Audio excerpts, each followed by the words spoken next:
Hello, everyone. Sorry, I have a gummy bear. All right, welcome. It's been a long time. Welcome back to Wonder by RJ Palacio. If you remember, the last time I read this was last Thursday. We are on page 271, and we left off with Wonder and his friends going to a nature reserve, and some of those boys that were mean to him and weren't talking to him actually helped him because some really mean older kids were picking on him, right? So we're going to pick up on page 271, the Emperor's Guard. We backtracked through the grass for a good 10 minutes to see if we can find my hearing aids. But it was too dark to see anything. We literally had to hold on to each other's shirts and walk in single file so we couldn't trip over one another. It was like black ink had been poured all around. This is hopeless, said Henry. They could be anywhere. Maybe we can come back with a flashlight, answered Amos. No, it's okay, I said. Let's just go back. Thanks, though. We walked back towards the cornfields and then cut through them until the back of the giant screen came into view. Since it was facing away from us, we didn't get any light from the screen at all until we'd walked around to the edge of the woods again. That's where we finally started to see a little light. There was no sign of the 7th graders anywhere. Where do you think they went? Said Jack. Back to the food truck, said Amos. They're probably thinking we're going to report them. Are we? Asked Henry. They looked at me. I shook my head. Okay, said Amos. But little dude, don't walk around here alone again, okay? If you need to go somewhere, tell us and we'll go with you. Okay, I nodded.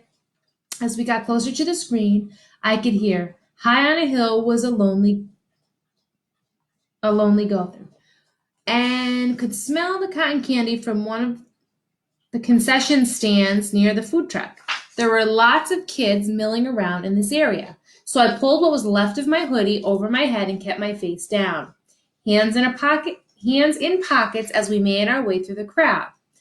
It had been a long time since I'd been out without my hearing aids, and it felt like I was miles under the earth. I felt like that song Miranda used to sing to me. Ground control to Major Tom. Your circuit's dead. There's something wrong.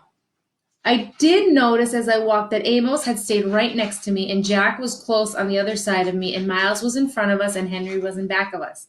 They were surrounding me as we walked through the crowds of kids, like I had my own Emperor's Guard.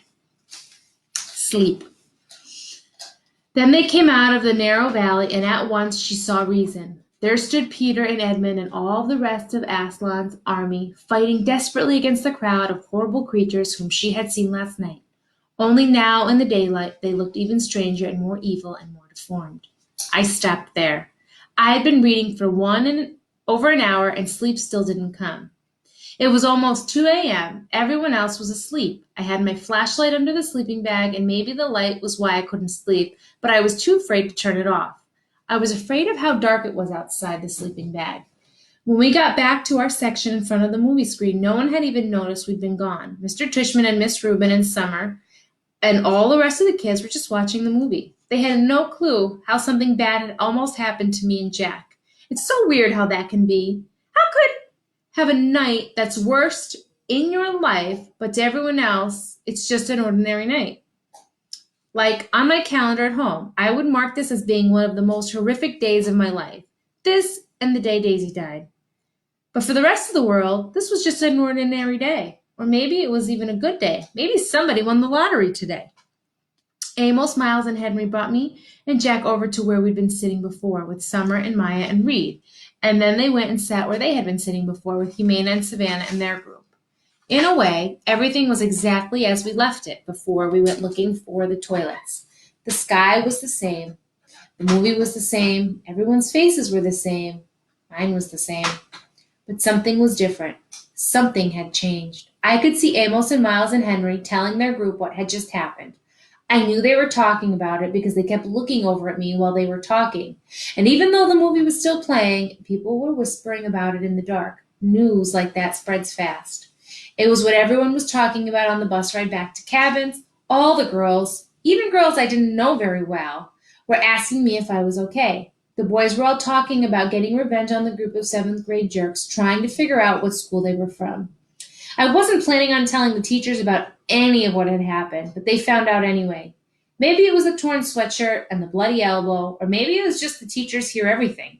When we got back to the camp, Mr. Tushman took me to the first aid office, and while I was getting my elbow cleaned and bandaged up by the camp nurse, Mr. Tushman and the camp director were in the next room talking with Amos and Jack and Henry and Miles, trying to get a description of the troublemakers when he asked about them a little later. I said I couldn't remember their faces at all, which wasn't true. It's their faces I keep seeing every time I close my eyes to sleep. The look of total horror on the girl's face when she first saw me. The way the kid with the flashlight, Eddie, looked at me as he talked to me like he hated me, like a lamb to the slaughter. I remember Dad saying that ages ago, but tonight I think I finally got what it meant. Aftermath. We're on page 275. I have to tell you real quick. I saw this movie before I read the book, because this is the first time I'm reading it. And a lot of it is the same, but there are some things that are different. It's very interesting. Definitely read the book. Aftermath. Mom was waiting for me in front of the school along with all the other parents when the bus arrived. Mr. Tushman told me on the bus ride home they had called my parents to tell them there had been a situation the night before, but that everyone was fine. He said the camp director and several of the other counselors were looking for the hearing aid in the morning while we all went swimming in the lake, but they couldn't find it anywhere. Broarwood would reimburse us the cost of hearing aids, he said. They felt bad about what happened. I wonder if Eddie had taken my hearing aids with him as kind of a souvenir, something to remember the work.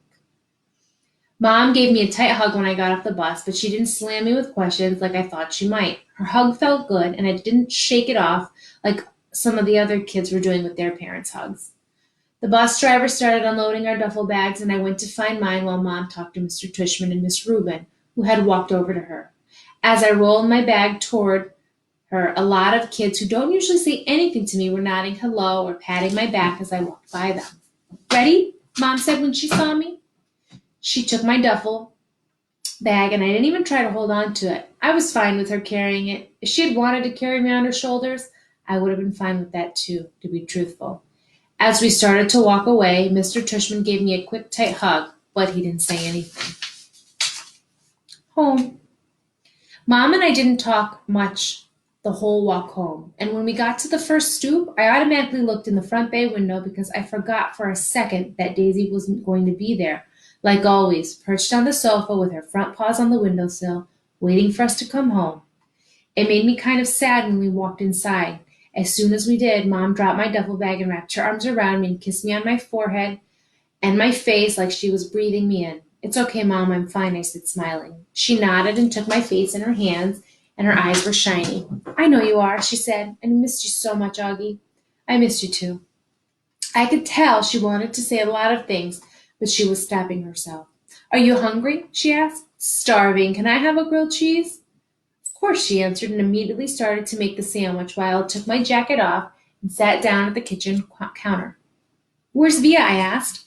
"She's coming home with Dad today." "Boy, did she miss you, Augie," Mom said. "Yeah?" "She would have liked that nature reserve. You know what movie they played? The Sound of Music." "You'll have to tell her that." "So do you want to hear about the bad part or the good part first?" I asked after a few minutes, leaning my head on my hand. "Whatever you want to talk about," she answered. "Well, except for last night, I had an awesome time," I said. "I mean, it was just awesome. That's why I'm so bummed. I feel like they ruined the whole trip for me." "No, sweetie, don't let them do that to you. You were there for more than 48 hours, and that awful part lasted 1 hour. Don't let them take that away from you, okay?" "I know," I nodded. "Did Mr. Tushman tell you about the hearing aids?" "Yes, he called us this morning." "Was Dad mad because they're so expensive?" "Oh my gosh, of course not, Augie. He just wants to know that you were all right. That's all that matters to us. And that you don't let those thugs ruin your trip." I kind of laughed as the way she said the word thugs. "What?" she asked. "Thugs?" I teased her. "That's kind of an old-fashioned word." Okay, jerks, morons, imbeciles, she said, flipping over the sandwich in a pan. Cretinos, as my mother would have said. Whatever you want to call them, if I saw them on the street, I would. And she shook her head. They were pretty big, Mom. I smiled. Seventh graders, I think. She shook her head. Seventh graders. Mr. Tushman didn't tell us that. Oh my goodness. Did he tell you how Jack stood up for me? I said. And Amos was like, bam! He ran right into the leader, and they both crashed to the ground. Like a real fight, fighting is never an option. I have to say that. But they were defending and protecting their friend and themselves. It was pretty awesome. Amos's lip was bleeding and everything. He told us there was a fight, but she said, looking at me with her eyebrows raised, I'm just so grateful you and Amos and Jack are fine. When I think about what could have happened, she trailed off, flipping the grilled cheese again. My Montauk hoodie got totally shredded. Well, that can be replaced, she answered. She lifted the grilled cheese onto a plate and the plate in front of me on the counter. Milk or white grape juice? Chocolate milk, please. I started devouring the sandwich. Oh, can you do it the special way you make it with the froth? How did you and Jack end up at the edge of the woods in the first place? She said, pouring milk into a tall glass. Jack had to go to the bathroom, I answered, and my mouth full. And as I was talking, she spooned in the chocolate powder and started rolling a small whisk between her palms really fast. But there was a huge line and he didn't want to wait, so we went toward the woods to pee. She looked up at me while she was whisking. I know she was thinking we shouldn't have done that. The chocolate milk in the glass now had 2-inch froth on top. That's good, Mom, thanks. And then what happened? She said, putting the glass in front of me. I took a long drink of chocolate milk. It is okay if we don't talk about it anymore right now. Okay. I promise I'll tell you all about it later when Dad and Via come home. I'll tell you every detail. I just don't want to have to tell the whole story over and over, you know? Absolutely. I finished my sandwich in 2 more bites and gulped down the chocolate milk. Wow, you practically inhaled that sandwich. Do you want another one? She said. I shook my head and wiped my mouth with the back of my hand. Mom, am I always going to have to worry about jerks like that? I asked. Like when I grow up, is it always going to be like this? She didn't answer right away, but took my plate and glass and put them in the sink and rinsed them with water. There are always going to be jerks in the world, Augie, she said, looking at me. But I really believe, and Daddy really believes, that there are more good people on earth than bad people. And the good people watch out for each other and take care of each other, just like Jack was there for you, and Amos and those other kids. Oh yeah, Miles and Henry, I answered. They were awesome too. It's weird because Miles and Henry haven't even really been nice to me at all during the year. Sometimes people surprise us, she said, rubbing the top of my head. I guess. Want another glass of chocolate milk? No, I'm good, I said. Thanks, Mom. Actually, I'm kind of tired. I didn't sleep too good last night. You should take a nap. Thanks for leaving me bamboo, by the way. You got my note? She smiled. I slept with him both nights. She was about to say something else when her cell phone rang and she answered. She started beaming as she listened. Oh my goodness, really? What kind? She said excitedly. Yep, he's right here. He was about to take a nap. Want to say hi? Oh, okay. See you in 2 minutes, she clicked off. That was Daddy, she said excitedly. He and Via are just down the block. He's not at work, I said. He left early because he couldn't wait to see you, she said. So don't take a nap quite yet. 5 seconds later, Dad and Via came through the door, and I ran into Dad's arms, and he picked me up and spun around and kissed me. He didn't let me go for a full minute until I said, Dad, it's okay. And then it was Via's turn, as she kissed me all over like she used to when I was little. It wasn't until she stopped that I noticed the big white cardboard box they had brought in with them. What is that? I said. Open it, said Dad, smiling.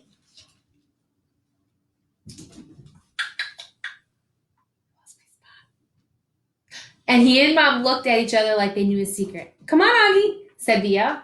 I opened the box, and inside was the cutest little puppy I've ever seen in my life. It was black and furry with the pointy little snout and bright black eyes and small ears that flopped down. And that's where we're going to end today. Boys and girls, thank you for joining me for Wonder by R.J. Palacio. We left off on page 280, and we will pick up tomorrow on page 281. I hope you all had a very nice long break over this weekend. I really missed you. and I will pick up with our story tomorrow. Bye.